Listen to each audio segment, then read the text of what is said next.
ভেনেজুয়েলার president Nicolas মাদুরোকে আমেরিকার president গ্রেপ্তার করেছে, অপহরণ করেছে বা জিম্মি করেছে রাতের অন্ধকারে চোরের মতো পালিয়ে। এটাকে আপনারা অনেকে হিরোইজম বলতে পারেন, নায়ক মনোভাব বলতে পারেন, একটা কৃতিত্ব বা ক্রেডিট দিতে পারেন।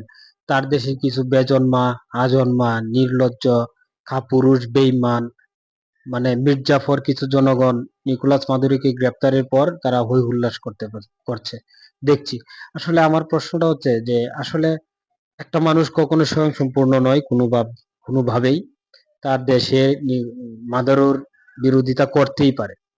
বাংলাদেশেও ছিল, নবাব সিরাজউদ্দৌলার বিরোধী কিছু জনগণ ছিল, থাকতেই পারে। একটা মানুষ কখনোই সব মানুষের আপন নয় বা প্রধান প্রিয় হতে পারে না। সেই দিক থেকে নিকোলাস মাদুরো ভিন্ন কেউ নয়।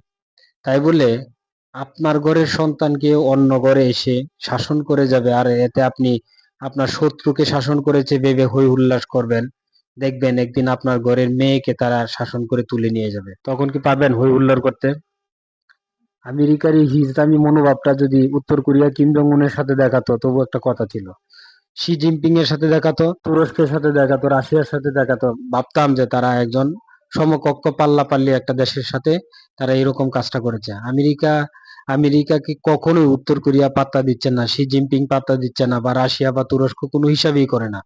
সাহস থাকলে, ক্ষমতা থাকলে, বুকের পাটা থাকলে উত্তর কোরিয়ার উপর আক্রমণ করে দেখুক। আমেরিকার অস্তিত্ব মাটির সাথে মিশিয়ে দিবে। পৃথিবীর বুকে আমেরিকা নামে যে একটা শব্দ আসছে, এই শব্দটাই হয়তো থাকবে না মানচিত্রের মধ্যে যদি উত্তর কোরিয়ার সাথে ফাইজলামি করে। অথচ উত্তর কোরিয়াকে আমেরিকা বারবার নিষেধাজ্ঞা ওই নিষেধাজ্ঞায় দিয়ে যাচ্ছে, কিন্তু কোনো নিষেধাজ্ঞায় তোয়াক্কা করছে না কিন্তু উত্তর কোরিয়া কিম জং উন। কেন তোয়াক্কা করছে না?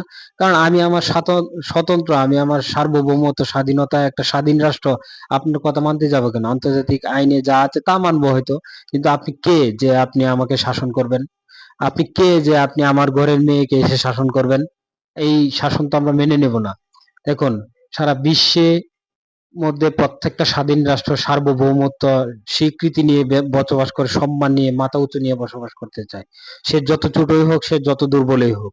সেই দেশকে যদি কেউ এভাবে আক্রমণ করে বা হত্যা করতে চায়, এভাবে তাদের স্বাধীনতাকে পায়ে ধুলের পায়ের ধুলোর সাথে মিশিয়ে দিতে চায়, তাহলে সেই দেশের জনগণ কিন্তু, যদি মানুষ হয়ে থাকে, বাংলাদেশের সেই শেষ নবাব সিরাজউদ্দৌলার আমলে কিছু বেজন্মা বেঈমান মির্জাফরের বাঙালি না হয়ে থাকে, বা মির্জাফরের আকৃতির সেই মানুষগুলো না হয়ে থাকে, তাহলে তার প্রতিবাদ করবে। ভেনেজুয়েলার সাথে যে ঘটনাটা ঘটিয়েছে আমেরিকার, সেটা কোনোভাবেই কাম্য নয়। যদি ক্ষমতা থাকে তাহলে একবার উত্তর কোরিয়া এসে দেখা। এই যে উত্তর কোরিয়াকে বারবার নিষেধাজ্ঞা দিচ্ছে, কই তারা তো মুখে না বললেও 2 দিন আগেও মাদুরোকে অ্যারেস্ট করার পর বা অপহরণ করার 2 দিন পরেও কিন্তু আবার উত্তর কোরিয়া কিন্তু তাদের পারমাণবিক বোমা সফলভাবে উৎক্ষেপণ করেছে এবং পরীক্ষা করেছে। ক্ষমতা থাকলে এগুলা ফিরা, অথবা যদি তোর বুকের পাটা থাকে, সাহস থাকে, তুই যদি নিজেকে পুরুষ দাবি করস, তাহলে আয় একবার চীন এসে চীনের প্রধানমন্ত্রীকে ধরার চেষ্টা কর, দেখ তোর অস্তিত্ব পৃথিবীর বুকে থাকে কিনা। আসলে নিকোলাস মাদুরো অত্যন্ত নিরীহ একজন মানুষ, যাকে এভাবে তুলে নিয়ে গেছে একটা স্বাধীন রাষ্ট্রের প্রধানকে। এটা আসলে কোনোভাবেই পৃথিবীর বুকে মান্য বা কাম্য নয়। এটা কোনোভাবে গ্রহণযোগ্য নয়।